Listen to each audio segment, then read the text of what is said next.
ಪರಪ್ಪನ ಅಗ್ರಹಾರ ಅಂತ ಕೇಳಿದ ಕೂಡಲೇ ಸೆಂಟ್ರಲ್ ಜೈಲು ನೆನಪಾಗುತ್ತೆ. ಈ ಜೈಲಿನಲ್ಲಿ ಕೈದಿಗಳಿರ್ತಾರೆ. ದುಡ್ಡು ಕೊಟ್ರೆ ಹೈಫೈ ಫೆಸಿಲಿಟಿನೂ ಸಿಗುತ್ತೆ ಅನ್ನೋದು ಮೊದಲಿನಿಂದಲೂ ಕೇಳಿ ಬರೋ ಮಾತು. ಈಗ ಅದಕ್ಕೆ ಮತ್ತಷ್ಟು ಸಾಕ್ಷಿಗಳು ಸಿಕ್ಕಿವೆ. ರೇಪ್ ಕೇಸ್ನಲ್ಲಿ ಜೈಲು ಶಿಕ್ಷೆ ಅನುಭವಿಸಿರೋ ಕೈದಿಯ ಬ್ಯಾರಕ್ನಲ್ಲಿ ಮೊಬೈಲ್ ಸಿಕ್ಕಿದೆ. ಸದ್ಯ ಸೆಂಟ್ರಲ್ ಮತ್ತೆ ಸುದ್ದಿಯಲ್ಲಿದ್ದು ಒಬ್ಬ ಅಧಿಕಾರಿಯ ತಲೆದಂಡ ಕೂಡ ಆಗಿದೆ. ಪರಪ್ಪನ ಅಗ್ರಹಾರ ಜೈಲಿನಲ್ಲಿ ಮತ್ತಷ್ಟು ಕರ್ಮಕಾಂಡ ಬಟಾಬೈಲು. ಅತ್ಯಾಚಾರ ಆರೋಪಿ ಪ್ರಜ್ವಲ್ ರೇವಣ್ಣ ಬ್ಯಾರೆಕ್ನಲ್ಲಿ ಮೊಬೈಲ್ ಪತ್ತೆ. ಫೇಸ್ಬುಕ್, ಇನ್ಸ್ಟಾದಲ್ಲಿ ಆಕ್ಟಿವ್. ಸಿಸಿಬಿ ಅಧಿಕಾರಿಗಳೇ ಶಾಕ್.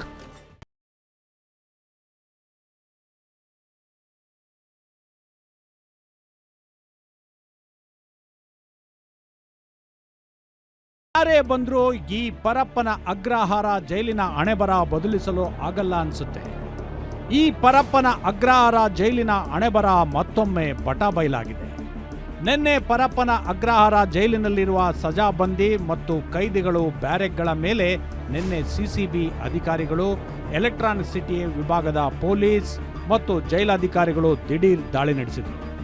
ಈ ವೇಳೆ ಪ್ರಜ್ವಲ್ ರೇವಣ್ಣ ಹಾಗೂ ಮತ್ತೊಬ್ಬ ಕೈದಿ ಪ್ರತಾಪ್ ಇದ್ದ ಬ್ಯಾರಿಕ್ನಲ್ಲಿ ಬಟ್ಟೆಗಳ ನಡುವೆ ಆಂಡ್ರಾಯ್ಡ್ ಮೊಬೈಲ್, ಸ್ಯಾಂಡೀಸ್, ಪೆನ್ ಡ್ರೈವ್, ಚಾರ್ಜರ್ ಹಾಗೂ ನೀಲಿ ಬಣ್ಣದ ಪಾಕೆಟ್ ನೋಟ್ಬುಕ್ ಪತ್ತೆಯಾಗಿದೆ. ಮೊಬೈಲ್ ಸಿಕ್ಕ ತಕ್ಷಣ ಪ್ರಜ್ವಲ್ ರೇವಣ್ಣ ಏನೂ ತಿಳಿಯದಂತೆ ಸುಮ್ಮನೆ ನಿಂತಿದ್ರಂತೆ. ತಕ್ಷಣವೇ ಸಿಸಿಬಿ ಇನ್ಸ್ಪೆಕ್ಟರ್ ಪರಪ್ಪನ ಅಗ್ರಹಾರ ಠಾಣೆಯಲ್ಲಿ ಹೊಸ ಪ್ರಕರಣ ದಾಖಲಿಸಿ ಎಲೆಕ್ಟ್ರಾನಿಕ್ ವಸ್ತುಗಳನ್ನು ವಶಕ್ಕೆ ಪಡೆದಿದ್ದಾರೆ. 4-5 hours ರೇಡ್ ಅವರು ಮಾಡಿದ್ದಾರೆ. ಅವರು ಎಲ್ಲ ಕಡೆ ಸರ್ಚ್ ಮಾಡಿದ್ದಾರೆ. ಆದರೆ ಇದು ಪ್ರಜ್ವಲ್ ರೇವಣ್ಣದು ಸೆಲ್ನಲ್ಲಿ ಒಂದು ಆಂಡ್ರಾಯ್ಡ್ ಮೊಬೈಲ್ ಫೋನ್ ಸಿಕ್ಕಿದೆ, ಒಂದು ಪೆನ್ ಡ್ರೈವ್ ಸಿಕ್ಕಿದೆ ಮತ್ತು ಒಂದು ಚಾರ್ಜರ್ ಸಿಕ್ಕಿದೆ. ಅದು ಕೇಳಿದಾಗ ಅವರು ಅಸ್ಪಷ್ಟವಾಗಿ ಉತ್ತರ ಬಹುಶಃ ಅವರು ಮಿಸ್ಗೈಡ್ ಮಾಡೋಕ್ಕೆ ಇನ್ನು ಟ್ರೈ ಮಾಡ್ತಾ ಇದ್ದಾನೆ. ಈಗ ನಾವು ಇದು ಗೊತ್ತಾಯಿತು ಕಿ ಅವನು ಯೂಸ್ ಮಾಡ್ತಾ ಇದ್ದಾನೆ. ಸೊ ಆ ಭಾಗದಲ್ಲಿ ಇರುವಂತಹ ಯಾರು ಅಸಿಸ್ಟೆಂಟ್ ಸೂಪರಿಂಟೆಂಡೆಂಟ್ ಅಲ್ಲಿ ಇನ್ಚಾರ್ಜ್ ಇದ್ರು ಅವನಿಗೆ ನಾವು ಸಸ್ಪೆಂಡ್ ಮಾಡಿದ್ವಿ. ಮತ್ತು ಈಗ ಯಾರು ಜೈಲರ್ ಅಥವಾ ಬೇರೆ ಅಲ್ಲಿ ಸಿಬ್ಬಂದಿಗಳು, ಅಧಿಕಾರಿಗಳು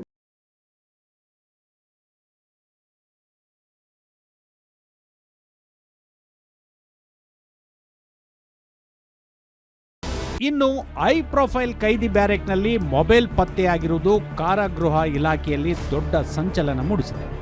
ಕರ್ತವ್ಯ ಲೋಪ ಎಸಗಿದ ಹಿನ್ನೆಲೆಯಲ್ಲಿ ಜೈಲಿನ ಅಸಿಸ್ಟೆಂಟ್ ಸೂಪರಿಂಟೆಂಡೆಂಟ್ ಈರಣ್ಣ ರಂಗಾಪುರರನ್ನು ಅಮಾನತುಗೊಳಿಸಲಾಗಿದೆ. ಅಷ್ಟೇ ಅಲ್ಲದೆ ಜೈಲಿನ ಪಿ ಅನುಷ್ ಕುಮಾರ್ ಹಾಗೂ ಜೈಲ್ ಡಿಜಿಪಿ ಅಲೋಕ್ ಕುಮಾರ್ ಅವರಿಗೆ ನೋಟಿಸ್ ಜಾರಿ ಮಾಡಿದ್ದು ಕರ್ತವ್ಯ ಲೋಪಕ್ಕೆ ಕಾರಣ ನೀಡುವಂತೆ ಸೂಚಿಸಿದ್ದಾರೆ.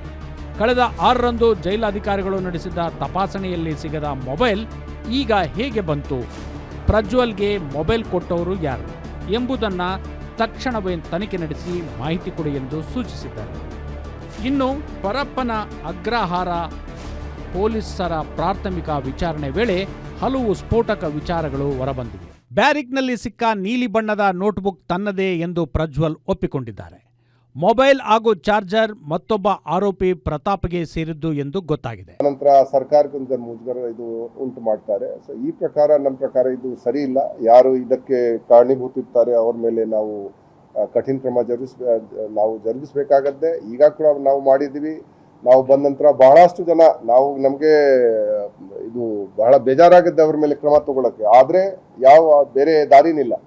ಯಾಕೆಂದ್ರೆ ಇಷ್ಟು ನಾವು ಹೇಳಿದ್ರು ಕೂಡ, ಇಷ್ಟು ಅವರಿಗೆ ನಾವು ಅವ್ರ ಮೇಲೆ ಕಣ್ಣಿಟ್ಟಿದ್ರು ಕೂಡ ಈ ರೀತಿ ಅವರು ಕೆಲಸ ಮಾಡ್ತಾರೆ. ಮತ್ತು ಅವ್ರ ಮೇಲೆ ನಾವು ಕಾನೂನು ಪ್ರಕಾರ ಕ್ರಮ ಆಗಲಿ ಅಥವಾ ಶಿಸ್ತಿನ ಕ್ರಮ ಆಗಲಿ ನಾವು ತಗೊಳ್ಳೇಬೇಕಾಗುತ್ತೆ. ಲಾಯರ್ ಹಾಗೂ ಸಂಬಂಧಿಕರಿಗೆ ಕರೆ ಮಾಡಲು ಇಬ್ಬರು ಈ ಮೊಬೈಲ್ ಬಳಸುತ್ತಿರುವುದಾಗಿ ಇಬ್ಬರು ಒಪ್ಪಿಕೊಂಡಿದ್ದಾರೆ. ಸೀಜ್ ಆದ ಮೊಬೈಲ್ನಲ್ಲಿ ಫೇಸ್ಬುಕ್ ಮತ್ತು ಇನ್ಸ್ಟಾಗ್ರಾಮ್ ಸೇರಿದಂತೆ ನೆಟ್ಫ್ಲಿಕ್ಸ್ ಹಾಗೂ ಪ್ರೈಮ್ ವಿಡಿಯೋ ಆ್ಯಪ್ಗಳು ಪತ್ತೆಯಾಗಿವೆ. ಸದ್ಯ ಈ ಆ್ಯಪ್ಗಳ ಪಾಸ್ವರ್ಡ್ ತಿಳಿಯದೆ ಹಿನ್ನೆಲೆಯಲ್ಲಿ ಸಿಸಿಬಿ ಪೊಲೀಸರು ತಾಂತ್ರಿಕ ತನಿಖೆ ತೀವ್ರಗೊಳಿಸಿದ್ದಾರೆ.